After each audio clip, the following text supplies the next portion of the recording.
This is Camnet Television Main News with me, Jeffrey Ziambo, to present. The top stories in the news tonight. Former President Edgar Lungu promises to think about returning to active politics. Opposition political parties petition President Hakainde Hichilema over the high cost of living.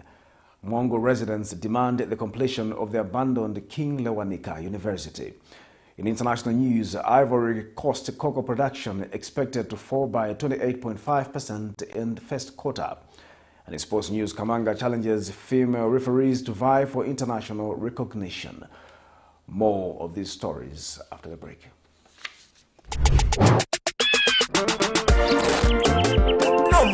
Live your dream today by playing Nawina Lotto and start a chance to win up to 2,000 kwacha every day. And in order to play Zambia's most trusted lottery, first make sure you have money in your mobile money account. In order to stand a chance to win, you need to follow these steps. Step number 1, dial *388*6#. Step number 2, select option 1 to buy your ticket. Step number 3, select option 5, which is Camnet. Step number 4, buy 1 ticket for 5 kwacha, 2 tickets for 10 kwacha, or 10 tickets for 50 kwacha. Number 5, enter your mobile PIN to confirm your purchase. After buying your ticket, you will be entered into the day's draw and a unique code will be sent to you via SMS. Draws will be done every day right here on Camnet TV, and the winners will be announced right here on Camnet TV every day at 19 hours. Remember, the more tickets you buy, the higher chances of winning. Get busy!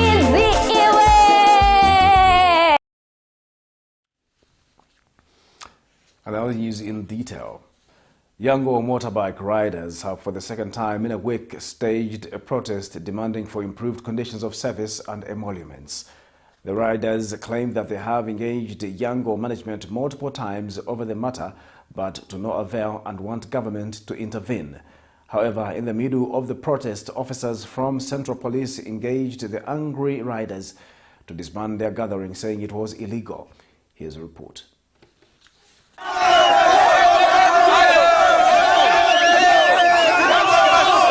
Yango agents have again protested over conditions of service and low emoluments. This time around, it is the Yango motorbike riders who are unhappy with Yango management on how they are being treated.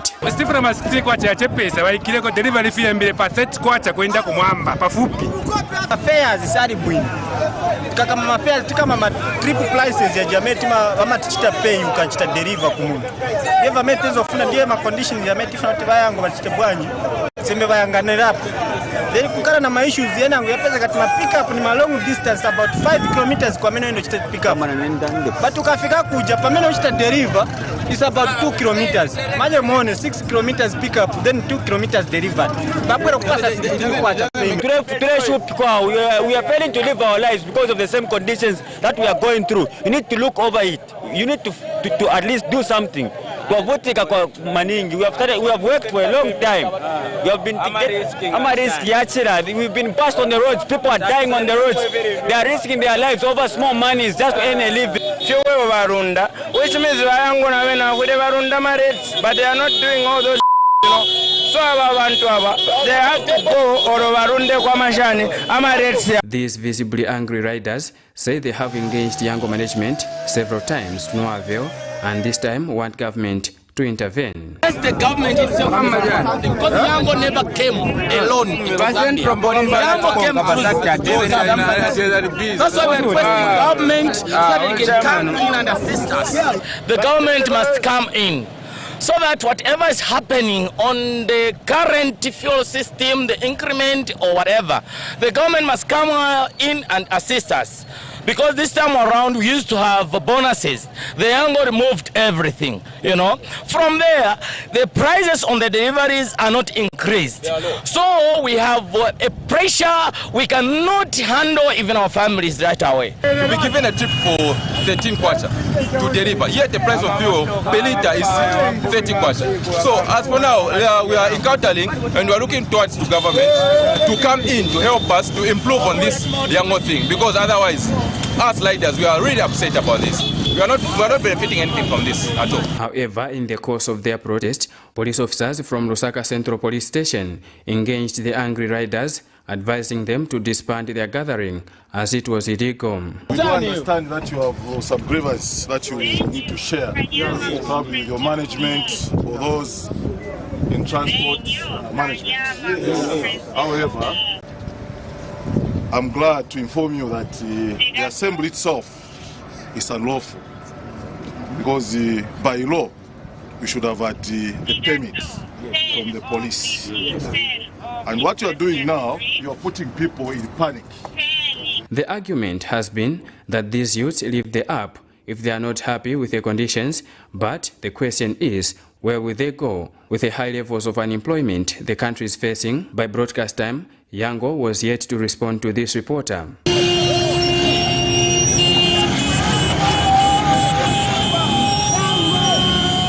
Vincent Piri for Camnet TV News, Lusaka. Chisogono market traders have accused Kitwe City Council (KCC) of insecurity and attempts to grab parts of the market for selfish motives. Speaking in an interview with Camnet News, one of the aggrieved traders, Pastor Duncan Simuchimba, claims the council has moved into the market to grab prime land on the pretext of development. Another trader, Enoch Chifuka, who is also a former Zambia National Marketeers Credit Association Zanamaka Secretary General, has appealed to the Kitwe City Council to have a heart of service for the traders as opposed to exploiting them for personal gains. Mr. Chifuka has since appealed to government to intervene in the occurrences at Chisogono Market, stating that if left unchecked, KCC will tarnish its image. These people are saving their bellies at Kitwe City Council. They are not serving the interest of government. Government is serving the people, and we have Kitwe City Council trying to steal from the poor. So can someone stop those people right now? They have so many things to do. Like, for example, when you look at Sokono Market, it's the biggest employer on the copper belt. Mopani, KCM, most of these mines, Chibuluma, they are employing very few people. You find that one mine is employing 3,000, 4,000, 2,000. And what people are saying right now, they are blaming it on government, because Kitwe City Council, it's an arm of government representing central government. So their actions, people are attributing it to central government. Unfortunately that the local authority, instead of coming in that is to help us, it has come in or moved in that is with an intention that is to confiscate, to grab the shops, instead of telling our members that is to construct that is the decent shops at Sokono Market and to continue trading. 8 opposition political parties have petitioned President Hakainde Hichilema to call for a national indaba to discuss the high cost of living, among other issues affecting Zambians. In a 17-point open letter, the opposition political parties have also cited lack of democracy at Parliament and transparency in large-scale public procurement of commodities such as fuel and fertilizer, arbitrary arrests, composition of the Board of Commissioners at ECZ, among others. Addressing the media Wednesday morning on behalf of the group, New Heritage Party President Chishala Kateka says it is in the interest of both the ruling and opposition political parties as well as of Zambians that the nation holds the national indaba to chart a way forward of unity, peace and growth. More in the following report.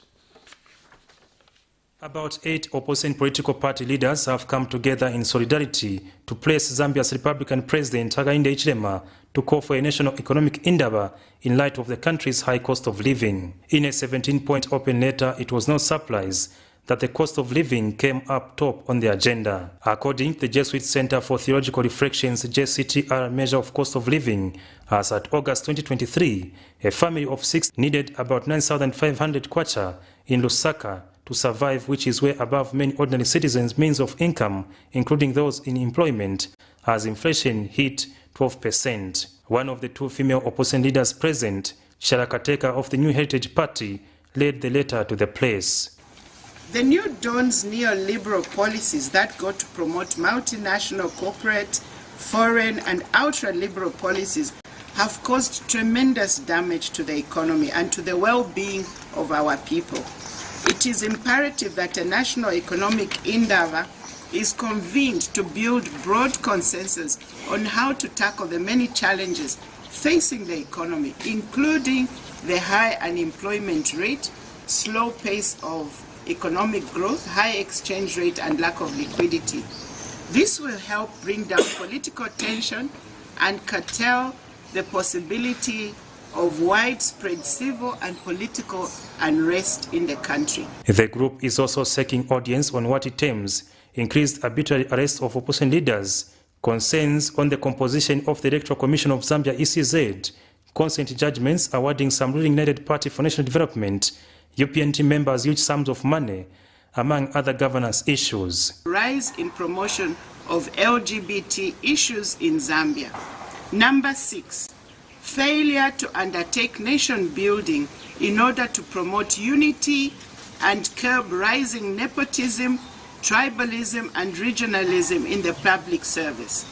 Number 7, secretive commencement of the constitution-making process. The opposing political party leaders included the Patriotic Front PF's acting Vice President Given Lubinda, Socialist Party leader Fred Membe, National Democratic Congress NDC faction leader Savoy Imbwela, Golden Party of Zambia GPZ leader Jackson Silavwe, Economic Front Winter Kabimba, Citizens First Harikalaba, New Heritage Party Sharakateka, and Zambia Must Prosper ZMP leader Wayafube was represented. In what seemed to be an all alliances among some opposition leaders in attendance, given their history, the opposition leaders later signed the open letter for the head of state, perhaps a signal to the gravity of issues at hand. If the open letter will move plot 1, only time will tell. For Camnet TV News, Afias Kaptula, Lusaka. Minister of Information and Media, Cornelius Mwetwa, has challenged the former ruling Patriotic Front to take advantage of the National Day of Prayer, Fasting and Reconciliation to repent for the wrongs they did to the Zambian people before they talk about rebranding. Mr. Mwetwa says the Patriotic Front left this country in a mess and should be the last people to complain about the cost of living. Meanwhile, Mr. Mwetwa has encouraged Citizens First Party leader Harry Kalaba, New Heritage Party leader Chalakateka, and others with no record of violence and corruption to step up their role of providing checks and balances, as they are the potential successors of the United Party for National Development UPND when their time comes. The minister was speaking when he addressed the press in Lusaka Wednesday. Here's a report. The newly appointed Minister of Information and Media, Cornelius Mwetwa, today Wednesday 4th October 2023, held his first ever press briefing in this capacity, where he challenged the former ruling Patriotic Front to use the National Day of Prayer, Fasting and Reconciliation, slated for 18th October, to repent for the wrongs they did to the Zambian people before they talk about rebranding. The largest opposition political party in this country have a stained record. Their hands are dripping with blood because of the people they killed using police and using their cadres. Before they talk about rebranding, they need to talk about repentance first. So we invite them on the 18th to join in the day of national prayers, and they should use this opportunity to pray for forgiveness for the many atrocities they committed. Mr. Mwetwa, on the other hand, promised to use the media to widen the democratic space in the country, however, advised the opposition political players to play their politics within the provisions of the law and work hand in hand with the law enforcement agencies. I want to reiterate government's commitment in widening the democratic space of the citizens through free expression and speech as enshrined in our Constitution. And for that to be attained, the fourth estate, the media, is key. And we do view you as developmental partners in the mission and agenda of transforming the livelihoods of our citizens. The law is what it is and not what it ought to be. Meaning, presently, the law has to apply as it is until such a time when amendments can be effectuated. We therefore urge our colleagues to work in harmony with law enforcing agencies who have a clear mandate of maintaining law and order. The minister took advantage of the media to publicly direct his permanent secretary, Tabo Kawana, who is also new in this capacity, to actualize the president's pronouncement to include private media on the presidential trips and also addressed issues surrounding the cost of living. The private media should not be left behind. PS, from now on, let us ensure that wherever the president goes, wherever government officials go to perform public functions, we should facilitate for the private media to be in attendance. Zambians and the media practitioners in particular await to see what policies the newly assembled team at the Ministry of Information will spearhead to guarantee media freedom and improve the conditions of service for journalists in the country. Vincent Piri for Camnet TV News, Lusaka. Former Republican President Edgar Lungu has maintained that he is thinking about the move of returning into active politics. Speaking at the Lusaka Magistrate Court after escorting his wife Esther Lungu for an alleged motor vehicle theft case, Mr. Lungu, when asked whether he will consider coming back into active politics, says he is thinking about the possibilities. Meanwhile, the former First Lady, Esther Lungu, and 4 others have pleaded not guilty to charges of alleged theft of motor vehicles and certificate of title. Details in the following report. It's important to come out because your followers must know who you are. Now, we do expect that he should come out in the open, whether he comes back or not. Barely 2 days ago, these stakeholders called on former President Edgar Lungu to state his political stance, whether in active politics or not, after making headlines on Friday last week for singing the Nalitumpa song. The former president has maintained that he is thinking about a move to return into active politics. Accompanied by various patriotic front officials at the Lusaka Magistrate Court for a case in which Esther Lungu is facing 4 counts of alleged theft of motor vehicles, Mr. Lungu says the consideration to come back into active politics is still being thought about.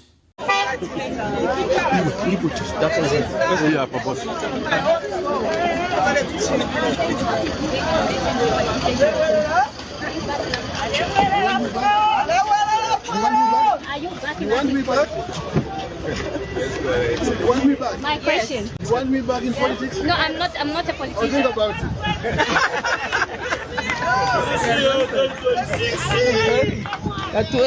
it. Meanwhile, former First Lady Esther Lungu and 4 others have pleaded not guilty to charges of theft of motor vehicles and theft of a certificate of title. In this matter, Mrs. Lungu is jointly charged with James Piri, Lichi Sulo, both police officers, Kapambwe Lungu and Catherine Banda, with theft of motor vehicles and theft of a certificate of title. Mbuyawa Nasimvula ruled that she could not preside over the matter because count 5, in which the former First Lady was facing another charge of possessing $400,000 property suspected to be proceeds of crime, fell under the Economic and Financial Crimes Court. However, lawyers representing Mrs. Lungu argued that the court had jurisdiction to preside over the matter. In count 1, it is alleged that Madam Esther and 4 others between August 9, 2021 and September 30, 2022 in Lusaka, jointly and whilst acting together, stole a motor vehicle, namely a Mitsubishi Canter, valued at 320,000 kwacha, property of Elizabeth Piri. In count 2, it is alleged that the accused on the same date in Lusaka, jointly and whilst acting together, stole a motor vehicle, namely a Toyota Ranex, valued at 110,000 kwacha, the property of Elizabeth Piri. In count 3, the accused are also alleged to have stolen a motor vehicle, namely a Toyota Alex, valued at 110,000 kwacha, property of Fuhana Patel. In the 4th count, it is alleged that the 5, jointly and whilst acting together, did steal a certificate of title, valued at 1,050,000 kwacha, property of Elizabeth Piri. The matter comes up on November 27, 2023, for commencement of trial. Nelson Zulu for Camnet News, Lusaka.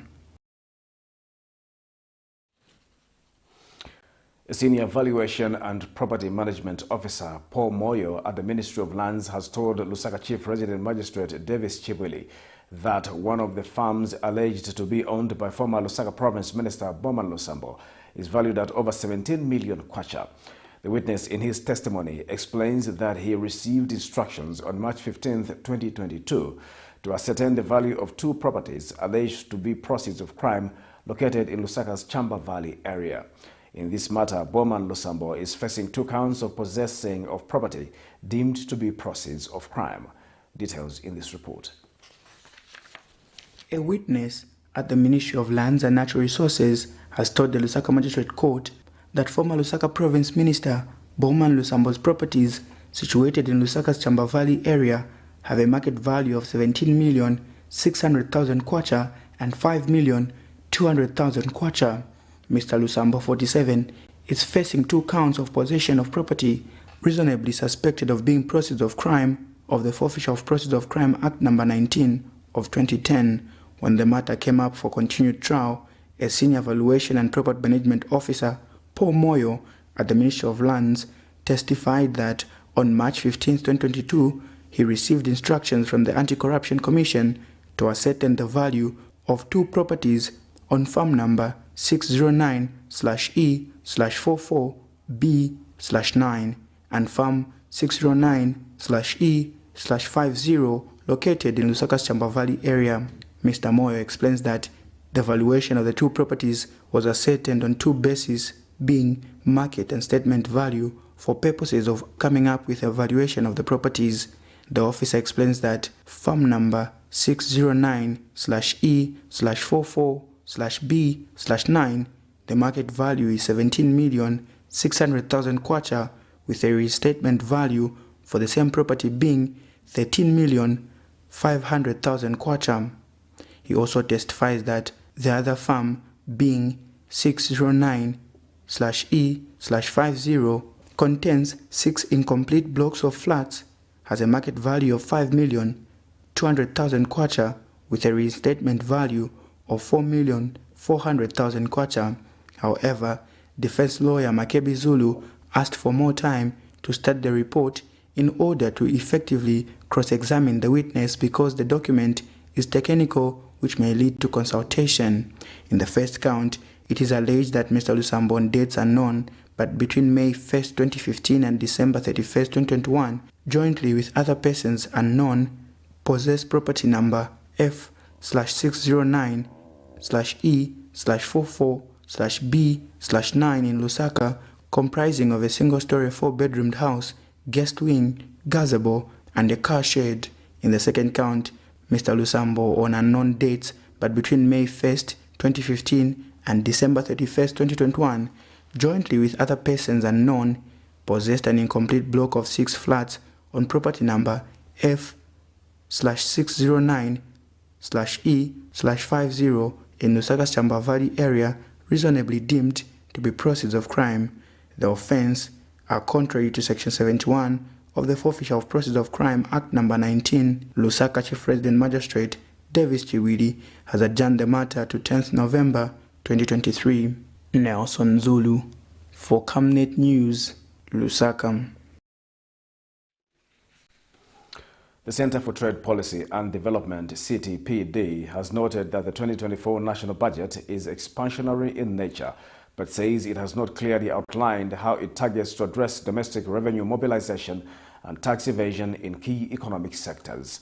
Addressing the press in Lusaka Wednesday, CTPD Acting Executive Director Natalie Kaunda says inasmuch as government has indicated that it will reduce on external financing and focus more on internal revenue mobilization, it has not clearly stated how it will seal the loopholes such as non-compliance in the payment of taxes by key sectors such as the mines. Meanwhile, CTPD Agriculture and Trade researcher Emmanuel Muma says the center has welcomed the decision by government to increase funding to the agriculture sector, but notes that the budget has no specific targets of how much the country should produce next year. More in this report. The 177.9 billion kwacha 2024 national budget that was presented to Parliament on the 29th of September 2023 by the Finance and National Planning's Minister, Dr. Situmbe Komsokotwane, has continued to receive reactions from different stakeholders. The Center for Policy, Trade and Development, CTPD, has noted that the budget is expansionary in nature with focus on domestic resource mobilization while maintaining its commitment to repaying local debt. However, the Center says inasmuch as the budget endeavors to focus on more local resource mobilization, there is need for a plan to clearly outline how revenue will be generated. Which is why when we are drawing out our recommendations or our analysis as CTPD, we are actually saying some of the ambitions that are set out in the 2024 national budget don't seek to directly address the challenges that have been identified in these sectors. When you go to the agriculture, for example, which is key in unlocking this kind of growth that we want, there are still certain things that remain unattended to, unaddressed. We are talking about launching of a CAT SIP before the year 2023 ends. But when we look at total allocation to the agriculture sector, you do see that a lot of it, about 62%, is all still going towards FISIP. How then do you unlock the kind of growth potential that you're talking about in the agriculture? Meanwhile, CTPD agriculture and trade researcher Emmanuel Muma has welcomed the increase of the budget allocated to the agriculture sector, but says government has not clearly set a target on how much it intends to produce despite the resources being made available. Mining sector, I think we are aware that we have the targets such as increasing copper production to 3 million metric tons by 2032. I think we would also want to see a same situation in the agriculture sector so that we can have specific targets that will underline or guide the policies. Elijah Mumba is CTPD extractive researcher who says government needs to clearly outline how it intends to seal the loopholes in tax compliance and how it will raise resources beyond taxes. But want to see, are there strategies in place that will help the country benefit from the mining sector beyond tax revenue?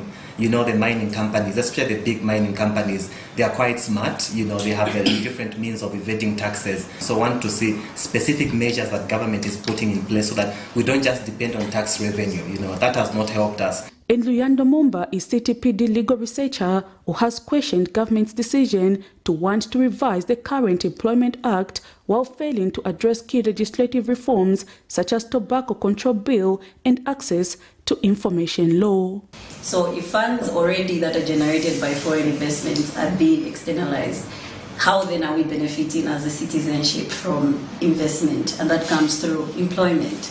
So if you amend the employment legislation to make it easier for foreigners who are bringing investment to come in the country, externalize that. At the same time, also have it easier for them to come with their own people to be employed, then you kill the citizen. Prudence Jota, reporting for Camnet TV News. A senior resident of Mongu district in Western Province, identified as Mbikusita Munyinda, is concerned that the government has excluded King Lewanika University from the 2024 national budget. Mr. Munyinda says it is sad that even the colonial government never constructed a university in Western Province, resulting in students seeking higher levels of education from far places. Mr. Munyinda has since called on the government to share the national cake equally by addressing the matter. More in the following report. On Friday, 29 September 2023, Minister of Finance and National Planning Dr. Situmbe Komsokotwane proposed the 178 billion kwacha 2024 national budget, but some senior Mongo residents are dismayed that the budget is not to their expectations. The residents explained to Camnet News that among their expectations was to know of the way forward on the construction of King Lewanika University and equal distribution of the social cash transfer. The senior residents alleged that had their expectation been included in the 2024 national budget, it would have tallied with government's goal to attain quality and accessible education, as well as reducing poverty through social protection programs. One of the residents, Mbikusita Munyinda, expresses his displeasure on the matter. The King Lewanika University is not anything to talk about. It's not even being done, but simply quiet about it. So we are very much concerned. That's why I'm saying we must begin to develop in the budget a positive discrimination so that we fill other gaps that are created by certain areas being adventurous. government is currently building 2 universities in Muchinga. They are building those with huge resources. Whilst in Western Province, we are not even able to start or see something coming out of King Lewanika University. The senior citizen is also concerned that the utilization of the Farmers Input Support Program and Constituency Development Fund CDF is worrying. Mr. Mnyinda questions why about 31,000 people have been benefiting from FISIP in Western Province against other provinces which have over 200,000 beneficiaries. The budget is so good, really, that it's a progressive budget. It's building on current resilience that the government, the New Dawn government is advocating. Critically, is that we are very much worried about the FISIP. It's so a tiny figure it was compared to other provinces. Poor regulatory coming out of CDF, but the actualization is sometimes porous. Nelson Zulu for Camnet News. We'll take a break. Join us for more news after the break.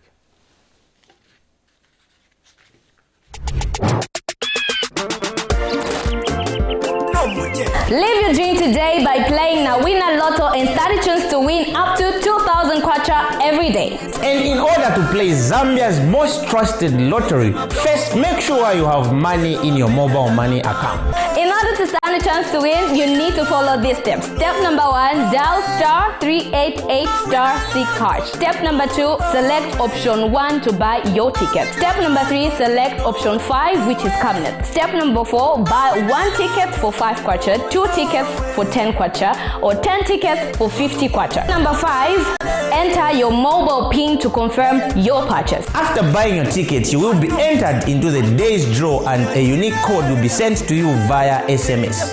Draws will be done every day right here on Camnet TV, and the winners will be announced right here on Camnet TV every day at 19 hours.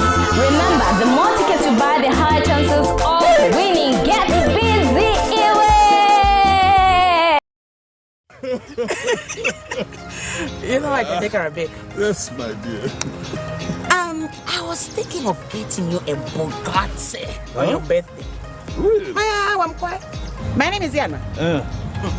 Vanga kubunkire ni dad. Don't worry, man. That's why there is insurance. Insurance? You heard me. Not just any kind of insurance, but Savenda General Insurance, a company that offers superior customer service, highly professional and dedicated staff. We are not just any insurance company, but an insurance company that actually pays our claims. We cover, among others, fire, marine, aviation, engineering, agriculture, motor vehicle, and miscellaneous insurance. So, live life to the full, knowing that Savenda General Insurance has got you covered. Savenda General Insurance. Insurance excellence. Deborah, have you connected to the Wi-Fi on the bus? It's fast, it's amazing. I've just downloaded my books and I'm about to complete the series. It's nice, too, me. No, I'm actually watching a reality show. He's about to propose. Oh, so sweet. Make your trip seem short yet comfortable and safe when you use the UBZ luxurious fully air-conditioned coaches that come fitted with amazing onboard entertainment, passenger information services, coffee-making facilities and fridge for your hot and cold beverages, free and interrupted Wi-Fi for your gadgets, phone charging facilities, comfortable seats that recline to offer extra resting posture, safety seat belts, adjustable reading lights for each traveling client, and of course, clean flushing toilets for your convenience. So travel in luxury and safety with UBZ luxurious coaches. UBZ will always take you there.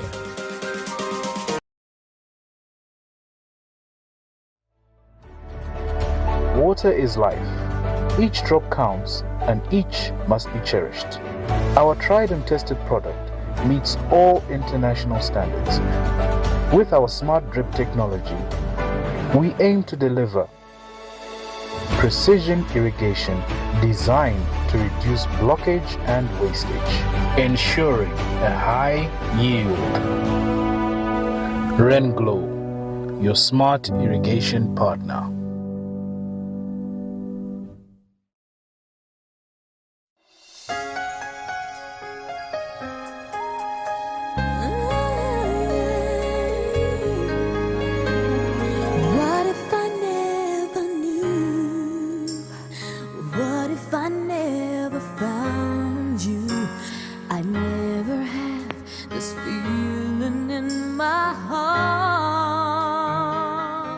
Are you planning to marry or get married? Contact the Camnet media team for a professional capturing of your big day in life. Let your relatives, friends, and the nation join you in celebrating your big day on your channel of choice. Contact the marketing department on mobile number. Camnet Television, not just another channel. I give my love to heaven home.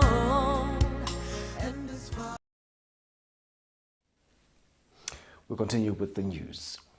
Economist Yusuf Dodia says the export tracking framework is a magic bullet to resuscitate the country's economy if implemented. Commenting on the planned measure, Mr. Dodia says the export tracking framework will enable the economy to grow as businesses will have money available to borrow in local banks. He adds that keeping the huge export earnings within the country will also strengthen the kwacha, which suffers from the country's import-oriented economy. In the 2024 national budget, government has proposed to implement the export tracking framework to compel all export earnings to be domiciled in Zambian banks before externalization. More in this report.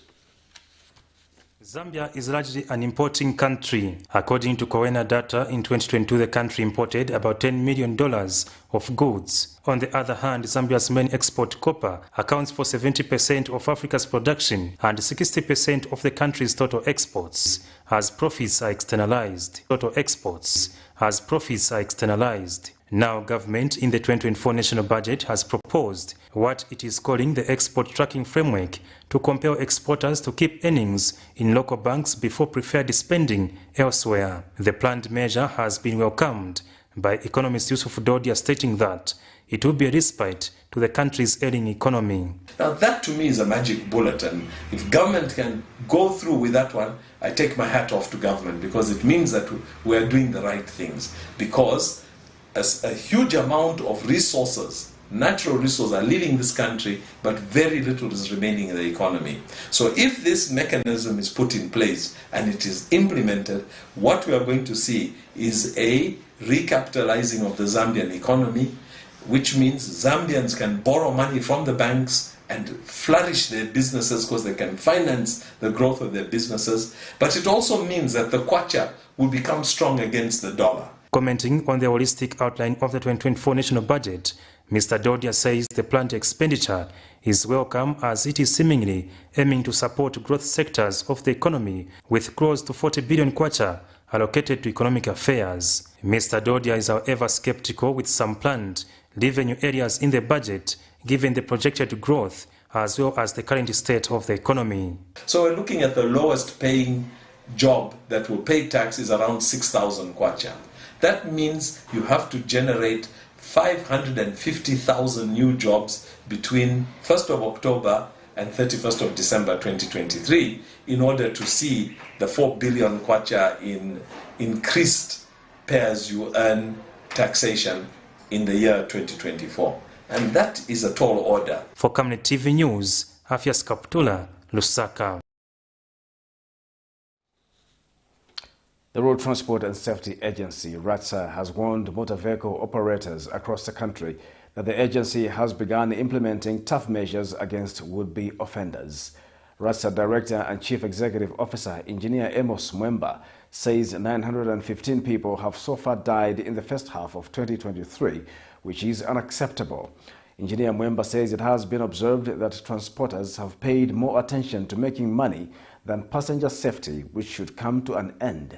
He says 17 drivers have so far had their licenses suspended and have been given specific conditions to follow before their licenses can be returned. Engineer Mwemba says the agency has flagged off a fleet of patrol vehicles which have now been deployed to various parts of the country. I think we are in discussion with the ministry as far as that is concerned, but I can tell you that from a personal viewpoint, I'm tempted that we will have a three-strike approach. If they offend once, we shall ask them to put in corrective measures.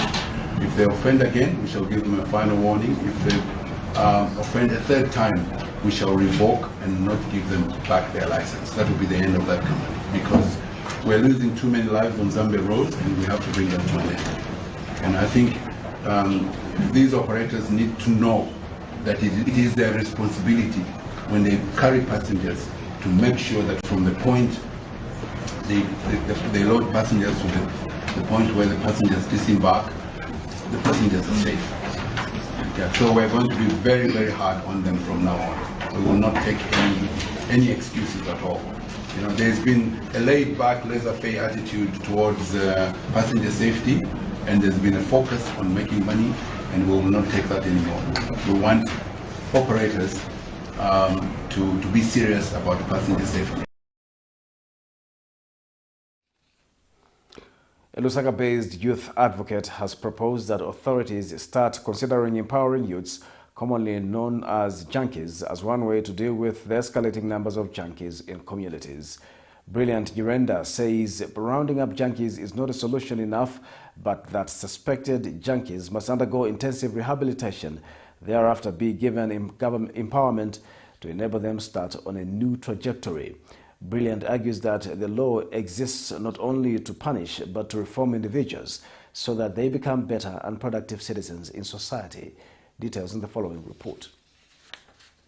In recent months, police have been conducting operations to round up junkies in various parts of Lusaka. This has led to filling up of police cells, as confirmed by police spokesperson Ray Hamonga. Junkies, and we had rounded up a lot of people, and that particular time our cells were full to capacity. However, the question has always been what measures are being put in place to end this problem apart from arresting these individuals. A Lusaka-based youth, Brilliant Nyirenda, is suggesting solutions to this problem. Among them is intensive rehabilitation. That person we call a junkie, or a collection of people that we call junkies. So those people need a rehabilitation. That's why the prisons were changed to correctional facilities. Why? Because there's a certain wrong in a person that is taken there which needs to be corrected.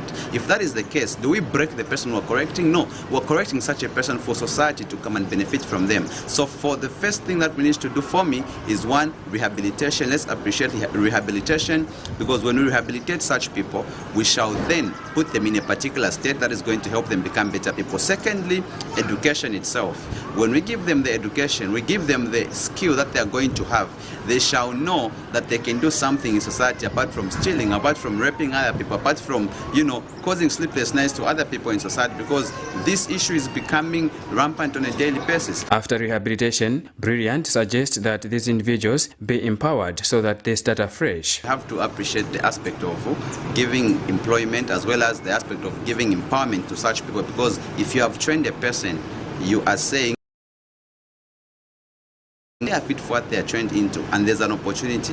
Do they qualify for that opportunity? If they do qualify, shouldn't they get that opportunity? No, they should be able to get what they are qualified for, what they have been trained for. Minus that, we shall continue rounding about the same thing, and that is going to affect the country at large.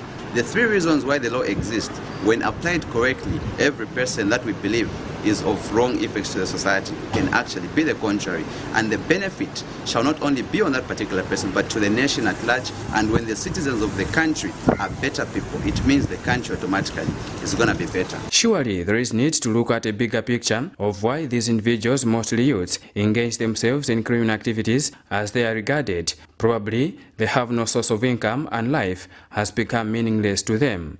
Authorities therefore can ride on such suggestions to find a lasting solution to this problem. Vincent Piri for Camnet TV News, Lusaka. Government has called on the media to change the narrative on lead pollution in Kawe district of Central Province. Ministry of Mines and Minerals Development Permanent Secretary Hapenga Kabeta says he has noted with concern that the media have continued to propel a bad image on Kawe's lead pollution to the masses. Mr. Kabeta says there are numerous interventions that government has put in place to remediate the effects of lead pollution. However, they are not reported. The permanent secretary was speaking during a media breakfast engagement in Kabwe, hosted by Zambia Mining Environmental Remediation and Improvement Project, ZMERIP. Details in the following report. Mining in Zambia produces several minerals and is a critical part of the country's economy. However, mines have left a trail of environmental degradation and healthy hazards. Zambia Mining Environmental Remediation and Improvement Project's National Coordinator explains the effects of lead poisoning in Kabwe's hotspot areas. Mining activities have also left behind a trail of environmental degradation and health hazards, including lead exposure, which can cause anemia, neurological damage, developmental delays, and even death. But government feels that the media needs to up their game in reporting the interventions put in place to remediate the effects of lead pollution in Kabwe. In the media for a long time, there has been a narrative that Kabwe is the most polluted town in the world. And sometimes we carry that narrative. You think of places like Cambodia. You think of places like in Vietnam. These are highly polluted places. So for Kabwe to be right at the top, if that is true, it is something that we have to be mindful of. But while we are talking about pollution, the interventions that have been made are not being referred to. The project has been implementing the following interventions. The first one, engaging vulnerable communities in pollution and lead hotspots.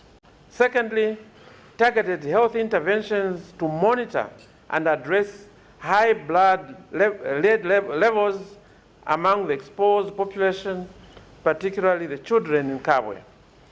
Thirdly, environmental interventions such as the removal and capping of lead contaminated soils and improved drainage and in canals carrying lead-bearing materials. I think you are aware of the canal that has been built in Kabwe.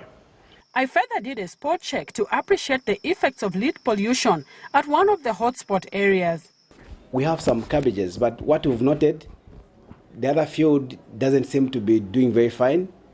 The crops, we've tried by all means to be adding even some manure as well as the fertilizer, but still we're seeing the crops are not growing as the way they should have grown. They don't look healthy. The leaves look so pale, so we feel there's too much lead contamination in that soil. As part of the remedial measures, ZMERIP has funded 57 cooperatives and is constructing a stretch of 62 kilometers of the canal with 24 crossing points.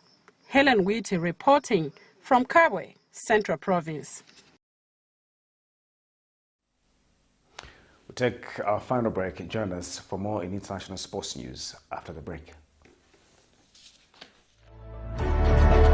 Water is life. Each drop counts and each must be cherished. Our tried and tested product meets all international standards. With our smart drip technology, we aim to deliver precision irrigation designed to reduce blockage and wastage, ensuring a high yield. RenGlow, your smart irrigation partner.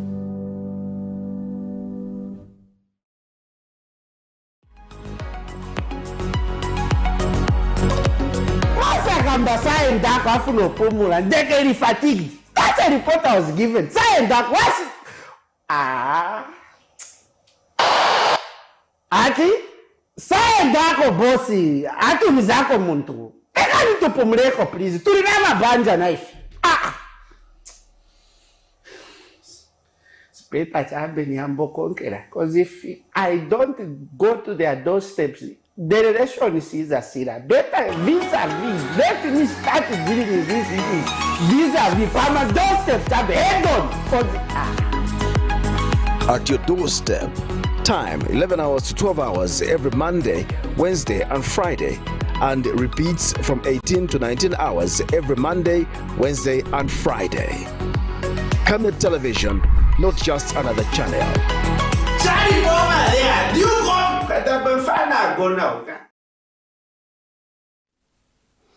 We now have in international news, cocoa shipments to ports in Cote d'Ivoire are expected to fall by 28.5% year-on-year in the first quarter of the 2023-2024 season due to erratic weather conditions, according to cocoa growers, exporters and pod counters. The world's leading producer of the key chocolate ingredient has launched its new harvest season with the main crop expected between October and March.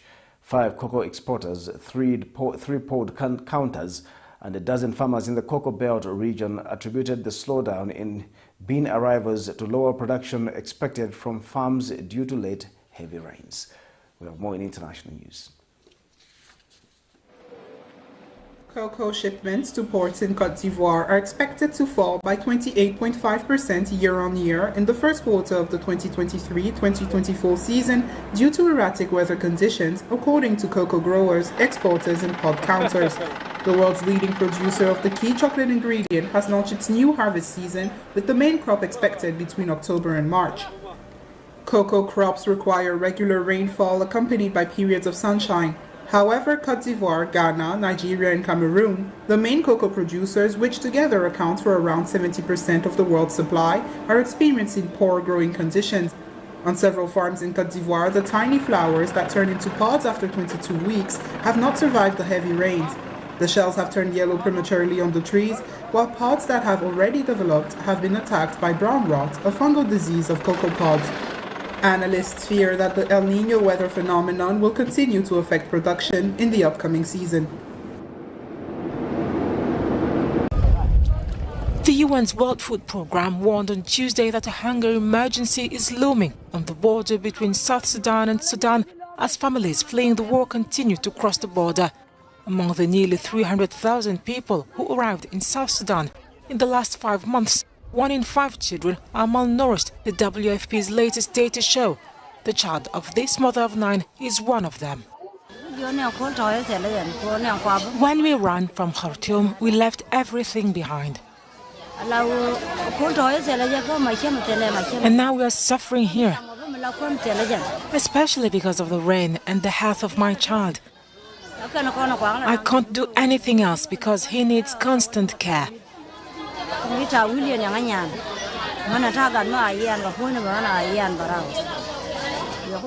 The rainy season has made life in the temporary refugee camp in the small town of Frank in South Sudan more difficult. Flooding contributes to the spread of disease. Since I've been here, I have seen the condition of people deteriorating rapidly, those that are coming across the border as the conflict continues. Really, to see a malnourished child in a mother's arms, not knowing whether that child is actually going to survive the night or not is incredibly confronting. And that's what the UN is here trying to support, that make sure that we are providing that life-saving assistance so people can survive not only their entry but also their onward journeys into South Sudan. The Rank refugee camp can't assist all those who arrive.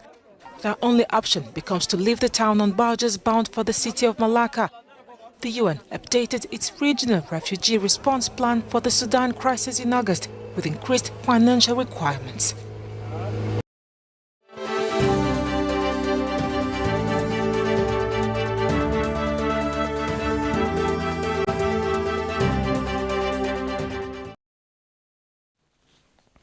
In our sports news tonight, the Federation Internationale de Football Association, FIFA, is hosting a 5-day FIFA MA Women's Referees course in Lusaka.